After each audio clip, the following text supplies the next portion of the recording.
সুপ্রিয় দর্শক, আপনারা কি জানেন যে হযরত ওমর আলাইহিসসালাম একবার অহংকার করেছিলেন। আল্লাহ তার অহংকারের কারণে অসন্তুষ্ট হয়ে মহাবিশ্বের সর্বশ্রেষ্ঠ জ্ঞানীর সাথে দেখা করার নির্দেশ দিয়েছিলেন। যাত্রাপথে হযরত ওমর আলাইহিসসালাম একটি মৃত মাছকে সাথে নিয়েছিলেন এবং সেটি হঠাৎ জীবিত হয়ে সমুদ্রে চলে যায়। এমন বহু আশ্চর্য ঘটনা ঘটেছিল যাত্রাপথে। তবে চলুন জেনে আসি সম্পূর্ণ ঘটনাটি।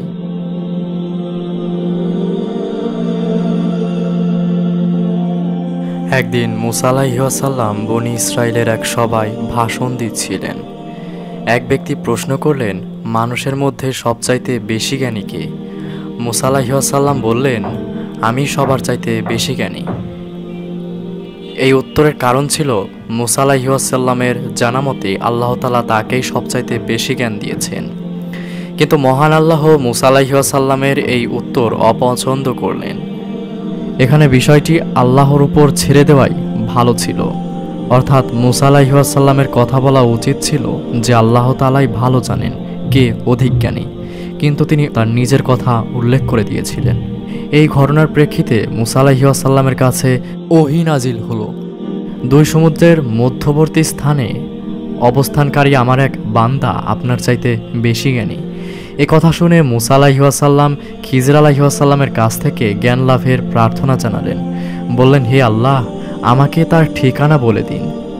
আল্লাহ তাআলা বললেন, থলের মধ্যে একটি মাছ নিয়ে যান এবং দুই সমুদ্রের সঙ্গম স্থলে সফর করুন। যেখানে পৌঁছানোর পর মাছটি নিরুদ্দেশ হয়ে যাবে, সেখানে আমার ওই বান্দার সাক্ষাৎ পাবেন। মুসা আলাইহিসসালাম আল্লাহর নির্দেশ মতে থলের মধ্যে একটি মাছ ধরে নিয়ে রওনা হয়ে সাথে চলতে লাগলেন। সাথে তার খাদেম ইউসা ইবনে নুনও ছিল। পথিমধ্যে প্রস্তরখণ্ডের উপর মাথা রেখে তারা ঘুমিয়ে পড়ল। এখানে হঠাৎ মাছটি নাড়াচাড়া করতে লাগলো এবং সেখান থেকে বেরিয়ে সমুদ্রে চলে গেল। মাছটি জীবিত হয়ে সমুদ্রে যাওয়ার সময় আরও একটি মুজেজা প্রকাশ পেয়েছিল। মাছটি সমুদ্রের যে পথ দিয়ে চলে যাচ্ছিল, আল্লাহ তাআলা সে পথে পানির স্রোতকে বন্ধ করে দিয়েছিলেন। ফলে সেখানে পানির মধ্যে একটি সুড়ঙ্গের মতো তৈরি হয়েছিল। ইউসা ইবনে নুন এই আশ্চর্যজনক ঘটনাটি দেখেছিলেন। মুসা আলাইহিসসালাম যখন ঘুম থেকে উঠলেন, তখন ইউসা ইবনে নুন আশ্চর্য ঘটনাটি তাকে খুলে বলতে ভুলে গিয়েছিলেন এবং সেখানে তারা তার সামনে রওনা হয়ে গেলেন। পূর্ণ একদিন এক রাত সফর করার পর সকালবেলা মুসা আলাইহিসসালাম খাদেমকে বললেন, আমাদের তো নাশতা আনা হয়নি, যথেষ্ট ক্লান্ত হয়ে পড়েছি। নাশতা চাওয়ার পর ইউসা ইবনে নুন সে মাছের ঘটনাটি মনে পড়ল। তিনি ভুলে যাওয়ার ওজর পেশ করে বললেন, শয়তান আমাকে ভুলিয়ে দিয়েছিল। অতঃপর বললেন, মাছটি জীবিত হয়ে আশ্চর্যজনকভাবে সমুদ্রে চলে গিয়েছে। তখন মুসা আলাইহিসসালাম বললেন, সে স্থানটি তো আমাদের লক্ষ্য ছিল। অর্থাৎ মাছের জীবিত হয়ে নিরুদ্দেশ হয়ে যাওয়ার স্থানটি ছিল গন্তব্যস্থল। সে মতে তৎক্ষণাৎ তারা ফিরে চললেন এবং স্থানটি পাওয়ার জন্য পূর্বের পথ ধরেই চলতে লাগলেন। প্রস্তরখণ্ডের নিকট পৌঁছে দেখলেন এক ব্যক্তি আগাগোড়া চাদরে আবৃত হয়ে শুয়ে আছে। হাদিসের বিখ্যাত গ্রন্থ বুখারীতে এ ব্যক্তির নাম খাদর বলে উল্লেখ করা হয়েছে, যার অর্থ হলো সবুজ শ্যামল। অর্থাৎ তিনি যেখানে বসতেন সেখানেই সবুজ শ্যামল হয়ে যেত। মুসা আলাইহিসসালাম তাকে সালাম করলেন। খিজর আলাইহিসসালাম ভাবতে লাগলেন, এই জনমানবহীন প্রান্তরে সালাম আসলো কোথা থেকে? মুসা আলাইহিসসালাম বললেন, আমি মুসা। খিজর আলাইহিসসালাম প্রশ্ন করে বললেন, বনি ইসরাইলের মুসা নাকি? তিনি জবাব দিলেন, হ্যাঁ, আমি বনি ইসরাইলের মুসা। আমি আপনার কাছ থেকে ওই বিশেষ জ্ঞান অর্জন করতে এসেছি যা আল্লাহ তাআলা আপনাকে শিক্ষা দিয়েছেন। খিজর আলাইহিসসালাম বললেন, যদি আপনি আমার সাথে থাকতে চান তবে কোনো একটি বিষয় আমাকে প্রশ্ন করবেন না, যে পর্যন্ত আমি নিজে তার প্রকৃত অর্থ আপনাকে বলে না দিই। একথা বলার পর উভয় সমুদ্র তীর ধরে চলতে লাগলেন। ঘটনাক্রমে একটি নৌকা তাদের সামনে এসে ভিড়ল। মাঝিরা খিজিরকে চিনে ফেলল। কোনো পারিশ্রমিক ছাড়াই তাদেরকে নৌকায় তুলে নিল। নৌকায় চড়েই খিজর আলাইহিসসালাম কুড়ালের সাহায্যে একটি তক্তা উপড়ে ফেললেন। এতে মুসা আলাইহিসসালাম আর স্থির থাকতে পারলেন না, বলে উঠলেন, তারা কোনো পারিশ্রমিক ছাড়াই আমাদেরকে নৌকায় তুলে নিল।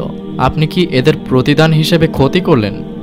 খিজির আলাইহিসসালাম বললেন, আমি আগেই বলেছিলাম আপনি ধৈর্য ধরতে পারবেন না। তখন মুসা আলাইহিসসালাম ওজর পেশ করে বললেন, আমি ওয়াদার কথা ভুলে গিয়েছিলাম, আমার প্রতি রুষ্ট হবেন না। সহিহ বুখারী বর্ণনা অনুযায়ী ইতোমধ্যে একটি কালো চড়ুই পাখি এসে নৌকার এক প্রান্তে বসে পড়ল।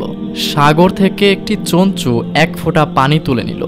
সেদিকে ইঙ্গিত করে খিজির আলাইহিসসালাম মুসা আলাইহিসসালামকে বললেন, ওই এক ফোঁটা পানির চেয়ে সমুদ্রের পানি যতটা বেশি, এই সম্পূর্ণ মহাবিশ্বের যত জ্ঞান, সম্পূর্ণ সম্মিলিত জ্ঞানের চেয়ে আল্লাহর জ্ঞান ঠিক ততটাই বেশি। সহিহ বুখারী 4727। অতঃপর তারা নৌকা থেকে নেমে সমুদ্রের তীর ধরে চলতে লাগলেন। হঠাৎ খিজির আলাইহিসসালাম একটি বালককে অন্যান্য বালকের সাথে খেলা করতে দেখলেন। খিজির আলাইহিসসালাম নিজের হাতে বালকটির মাথা থেকে দেহ বিচ্ছিন্ন করে দিলেন। বালকটি মারা গেল। মুসা আলাইহিসসালাম বললেন, আপনি একটি নিষ্পাপ শিশুকে বিনা অপরাধে হত্যা করেছেন, এ যে বিরাট গুনাহের কাজ করলেন। খিজির আলাইহিসসালাম বললেন, আমি তো আগেই বলেছিলাম আপনি ধৈর্য ধরতে পারবেন না। মুসা আলাইহিসসালাম বললেন, এই ব্যাপারটি আগের ঘটনার চাইতে বেশি গুরুতর, তাই আমি বলে ফেলেছি। এরপর যদি কোনো প্রশ্ন করি তবে আপনি আর আমার সঙ্গ দিবেন না। আমার ওপর ওজর আপত্তি চূড়ান্ত হয়ে গিয়েছে। অতঃপর তারা আবার চলতে লাগলো। একটি গ্রামের উপর দিয়ে যাওয়ার সময় তারা গ্রামবাসীদের কাছে খাবার চাইলেন। গ্রামবাসীরা খাবার দিতে অস্বীকার করল। খিজির আলাইহিসসালাম এই গ্রামের একটি প্রাচীরকে দেখলেন পড়ে যাওয়ার মতো অবস্থা হয়েছে। তিনি নিজ হাতে প্রাচীরটিকে সোজা করে দিলেন।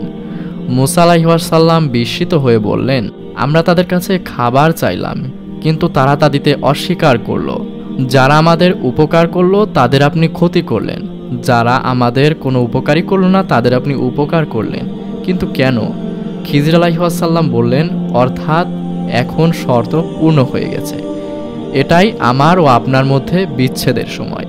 খিজির আলাইহিসসালাম তিনটি ঘটনার প্রকৃত কারণ মুসা আলাইহিসসালামের কাছে বর্ণনা করে বললেন, নৌকা ধ্বংস করার কারণ। নৌকাটির ব্যাপারে ছিল, সেটি ছিল কয়েকজন দরিদ্র ব্যক্তির। তারা সমুদ্রে জীবিকা অন্বেষণ করত। আমি ইচ্ছা করেই সেটিকে ত্রুটিযুক্ত করে দিলাম, কেননা তাদের অপর দিকে ছিল এক বাদশাহ। সে বল প্রয়োগ করে প্রতিটি ভালো নৌকা ছিনিয়ে নিত, অর্থাৎ আমি তাদের উপকার করেছি। ছোট বাচ্চাটিকে মেরে ফেলার কারণ, যে কিশোরটিকে আমি মেরে ফেলেছি তার পিতামাতা ছিল মুমিন ব্যক্তি। অতঃপর আমি আশঙ্কা করেছিলাম যে সে সীমা লঙ্ঘন করবে, সে কুফরে লিপ্ত হবে, কুফরির মাধ্যমে সে তার পিতামাতাকে অতিষ্ঠ করে তুলবে। অতঃপর আমি চাইলাম রব তাদেরকে সেই কাফির সন্তানটির বদলে একটি ভালো সন্তান দান করুক, যে হবে পবিত্রতায় উত্তম এবং দয়ামায়ায় ঘনিষ্ঠতর। প্রাচীর সোজা করে দেওয়ার কারণ, যে প্রাচীরটিকে আমি সোজা করে দিয়েছিলাম সেটি ছিল নগরের দুজন পিতাহীন বালকের। এর নিচে ছিল তাদের বাবার রেখে যাওয়া ধনসম্পত্তি, সুতরাং এই ধনসম্পত্তি তাদেরই প্রাপ্য।